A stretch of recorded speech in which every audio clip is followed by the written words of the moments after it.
Portugal நாட்டில் சாத்தாரால் பீடிக்கப்பட்ட ஒரு பெண் வாழ்ந்து வந்தாள். தேகஸ் என்ற நதியில் வீழ்ந்து தற்கொலை செய்து கொண்டாள். முடிவில்லா இன்பம் கிட்டும் என்ற எண்ணத்தை அடிக்கடி அவளுள் எழுப்பியது பிசாசு.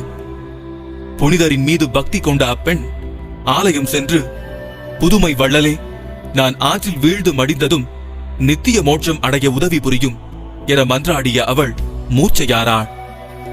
அலகையின் தொல்லையில் இருந்து அவள் தன்னை காத்துக்கொள்ள எப்போதும் அணிந்து கொள்ளும்படி சிலுவை அடையாளம் பொறிக்கப்பட்டு, இதோ ஆண்டவருடைய சிலுவை, சத்துருக்களே ஓடி ஒளியுங்கள், யூதா கோத்திரத்தின் சிங்கம், தாவீதின் சந்ததி வெற்றி கொண்டது, அல்லேலூயா அல்லேலூயா அல்லேலூயா என்று எழுதப்பட்ட ஒரு சீட்டொன்றை அவள் கழுத்தில் அணிவித்து மறைந்தார்.